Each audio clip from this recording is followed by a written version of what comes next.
हरे कृष्णा कृष्णा कृष्णा हरे हरे, हरे Ram Ram Ram Hare Hare. ISKCON के ऊपर आंगुली उठाने वाले एक भी एक रसियन भक्तों की बराबर हो नहीं सकते। यहाँ कहने का कोई अत्युक्ति नहीं है।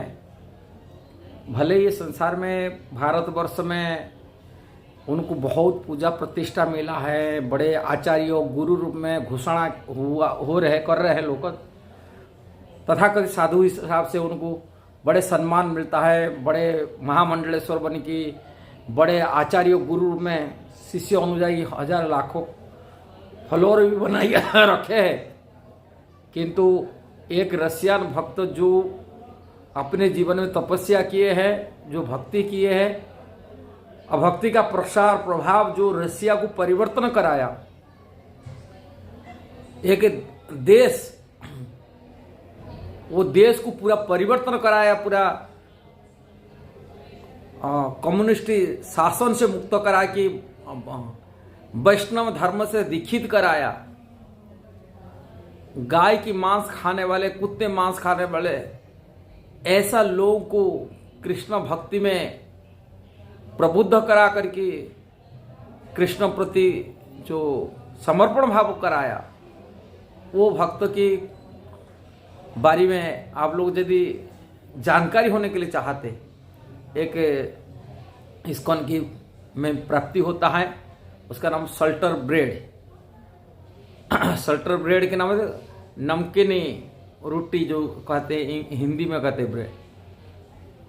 और वो नमक जो उसकी नाम किताब के नाम है, आप पढ़ लीजिए, देख लीजिए, जानकारी लीजिए किस प्रकार वो भक्त लोग अपने जीवन को समर्पित करके भगवान श्री कृष्ण की वाणी को, भगवत गीता श्रीमद् भागवत की प्रचार प्रसार किए।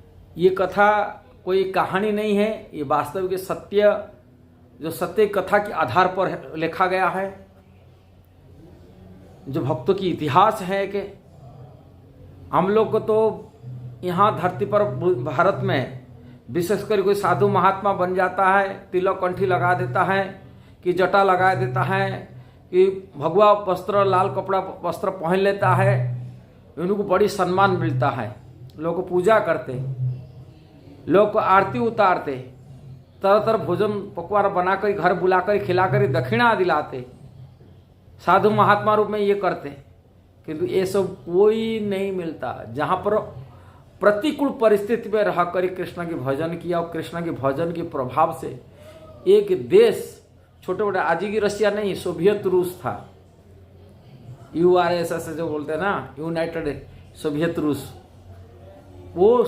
देश की जो कम्युनिस्ट शासन था, वो शासन को गिरा दिया। ये खाली इस्कॉन खाली आंगली उठाते हैं, लेकिन इस्कॉन के इतिहास नहीं जानते। इसलिए वो लोग किस प्रकार तपस्या किए, वो बुक में मैं थोड़े बहुत कहता हूँ वो भक्तों की बारी में। शिल प्रभुपाद जब रसिया गए थे, ये 71 में, एक प्रोफेसर दिल्ली में मिला था, जिन्होंने वादा किया था मैं लेके आपको प्रवचन कराऊंगा यूनिवर्सिटी, जो मॉस्को यूनिवर्सिटी में आपको प्रवचन कराऊंगा। और प्रभुपाद उसी आशा में लेके मॉस्को में पहुंचे थे। जो मॉस्को में पहुंचे थे, किंतु वो प्रोफेसर कोई बातचीत करने में मना कर दिया, कि फोन भी उठाए नहीं। जो होटल में प्रभुपाद रुके थे, और उनके साथ में 2 अमेरिकन एक कपुल गए थे, एक अमेरिका कपुल गए थे, पति पत्नी गए थे।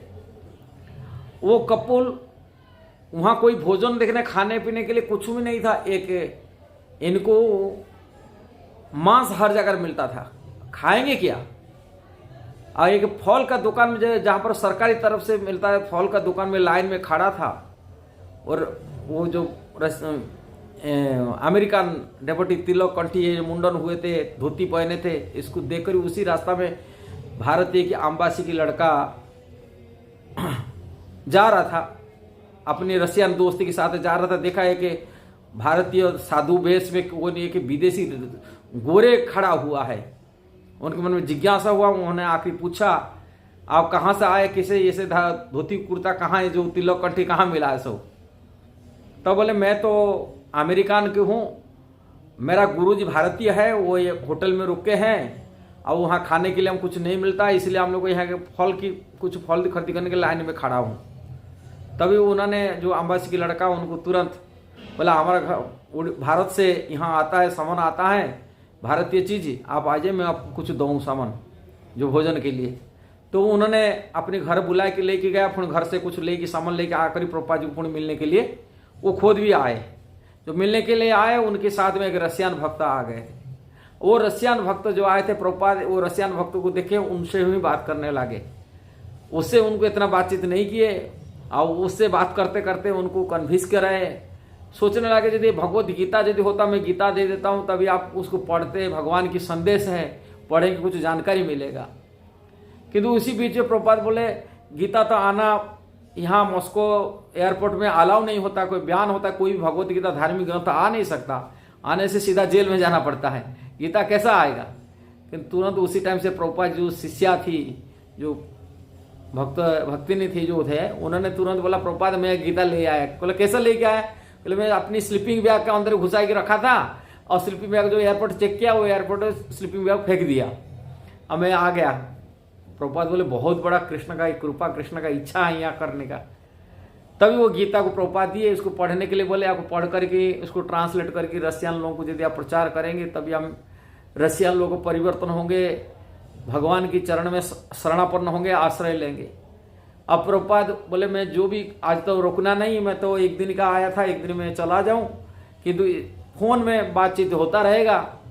प्रभुपाद उनसे फोन से कांटेक्ट रखते थे और वो बेचारा भक्त प्रभुपाद जी भगवत गीता पढ़ करके प्रभुपाद की संगति की थोड़े से क्षण मात्र संगति, माने कहा जाता ना, हाँ साधु संग लवे मात्र साधु संग सर्वसिद्धि है, उन्हें सर्वसिद्धि मिल गया। इसलिए प्रभुपाद की थोड़े टाइम संगति से इतना हृदय परिवर्तन हुआ, उन्होंने उसकी किताब को ट्रांसलेट करके छपा करके, और जहाँ पर गीता लेने से बयान कोई धार्मिक ग्रंथ प्रचार नहीं कर सकते, उसी गीता को उन्होंने अंडरग्राउंड प्रचार करने लगा। धीरे धीरे लोग जो भक्त लोग उन्होंने संगति उनके बढ़ने लगे, प्रभुपाद की टच में रहते रहे। प्रभुपाद जी ऑनलाइन उनको दीक्षा आदि दिए। उनके नाम अनंत शक्ति नाम से नामित है। इनकी समाधि आज हमारे इस्कॉन की वृंदावन है, उनकी समाधि स्थल पर गौशाला में उनकी समाधि दिया चुका है, उनकी पुष्प समाधि है, कोई दर्शन कर सकते हैं। अनंत शांति प्रभु उनके नाम, अनंत दीक्षा दिए। अब प्रभुपाद जी टच में है, धीरे धीरे उन्होंने प्रचार किए। जब ये बात प्रचार हमारे यदि भारत में गोविंदा संस्था होते हैं, CBI होते हैं, वहाँ भी होते गोविंदा संस्था, जो धीरे धीरे उनकी कान में आया ये कोई धार्मिक भगवत गीता जो यहाँ प्रचार हो रहा है, तभी धीरे धीरे कई भक्तों को अरेस्ट किया गया, जेल में डाला गया। वो अनंत शांति प्रभु तो सबसे ज़्यादा माने क्रिमिनल बन गए उसके लिए, उनके देश के लिए। जहाँ पर मांसाहार चल रहा है, ये तो पूरा मांस खाना छुड़ा रहे हैं, शराब दारू छुड़ा रहे हैं, नशा छुड़ा रहे हैं, चाप कॉफी छुड़ा रहे हैं, वेजिटेरियन बना रहे हैं। ऐसा उन लोगों के लिए तो जो राक्षस जीवन बिताने वाला के बीच में कोई दैवी गुण जैसे आते तो उन असुर लोगों के लिए तो ये बड़ा शत्रु है। और वही परिस्थिति हुआ, पुलिस पकड़ कर उनको जेल में डाले, 18 साल जेल में रहे।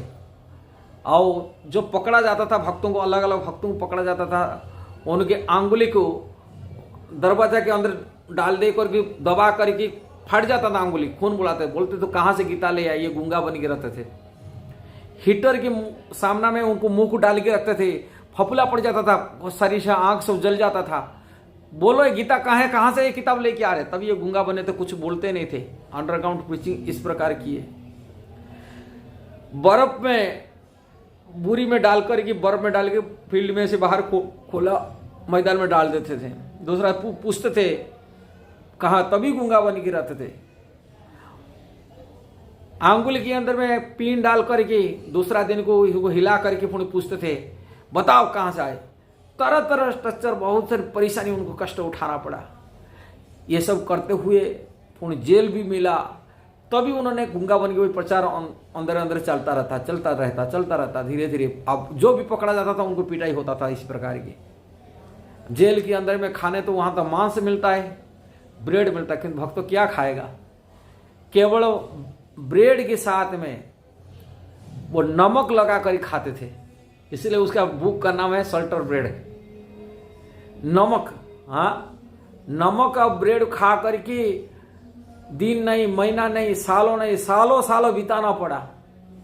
तभी रसिया परिवर्तन हुआ। प्रभुपाद के पास खबर आता था ऐसे ऐसे भक्तों को परेशानी मिल रहा है, कष्ट उठा रहे हैं।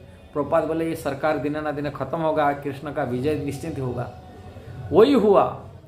रसिया में कम्युनिस्ट शासन खत्म हुई और भक्तों की विजय हुआ और घर घर मंदिर खुल गया।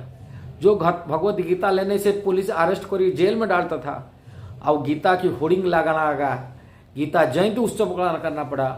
और आज ही 125 से कई छोटे बड़े मंदिर पूरी खोल चुका है हर जगह पर, जो सोवियत रूस में आज जगह जगह, और कई देश है मुसलमान देश बन गए अलग अलग, उसी देश में भी आज इस्कॉन का सेंटर से खुल चुके हैं। प्रचार की बहुमात्रा से रसिया में चल रहा है। ऐसा खाली ऊपर से कहने से नहीं होता है। आंगुली उठाना तो बहुत सारी भारत में साधु बन की आंगुली उठा देते इस्कॉन को, किंतु इस्कॉन की अंदर से गहिरा से वो कभी नहीं गए, देखे नहीं इस्कॉन केस पर का झांकी नहीं देखे, इसलिए इस्कॉन पर आंगुली उठा रहे। बेशर्म की बात है। साधु बने की जो वैष्णव समाज के प्रति, कृष्ण के प्रचार भक्तों के प्रति जो आंगुली उठा रहे, उनको माने शर्म भी नहीं है। बड़ा दुर्भाग्य की बात है, किंतु विचार करना चाहिए। अब यदि जानकर इस्कॉन वास्तविक करना है, इस्कॉन में आइए, वो सल्टर ब्रेड जैसा इसे ग्रंथ पढ़िए, श्रील प्रभुपाद जी ग्रंथ पढ़िए, तभी जीवन को कल्याण करिए। आंगुली उठा के निंदु कही के रहेंगे सब जीवन भर, कभी अच्छे संत रूप में माना नहीं जाएगा। कभी भले ये संसार तो पूजा करे, कुछ भी करे, संसार तो ऐसे ही पाखंडियों की भी संसार फलोर बनते हैं। जो भगवान फल को भगवान, पाखंडी भगवान बोले कि पूजा ले रहे, उनके लाखों करोड़ भी फलोर बना दे रहे उनका, किंतु वैष्णव समाज भगवान के दरबार में कभी ये नहीं हो सकते। भगवान कभी तुमको माफी नहीं करेंगे वैष्णव अपराध के कारण से। अब बोलते वैष्णव नहीं है, वैष्णव देख लेंगे भगवान, जानते हैं, विचार करते कितनी बड़ी साधु है। और वो साधु प्रभुपाद बोलते हैं भजन करे साधन करे, मरने वाले जानते हैं, मरने काल में पता चलेगा क्या चलेगा। इस्कॉन को कमेंट करने वाला थोड़ा देखो क्या इस्कॉन में वो भक्त लोग किस प्रकार कष्ट। ये यहाँ तो फूल माला डालकर कि महात्मा साधु बन के फूल घुमा नहीं हो, वो कितना कष्ट करी, झील करके कृष्ण प्रति सैक्रिफाइस करिए, पता करेंगे पता चलेगा। ऐसे मूर्ख जैसा बोलने से कोई कुछ नहीं होगा। यदि वीडियो सही लगा, वास्तविक वैष्णव सबको प्रेम है, वास्तविक कृष्ण प्रति यह है, ये वीडियो को जरूर शेयर करना है, जरूर सब्सक्राइब करना। हरे कृष्णा।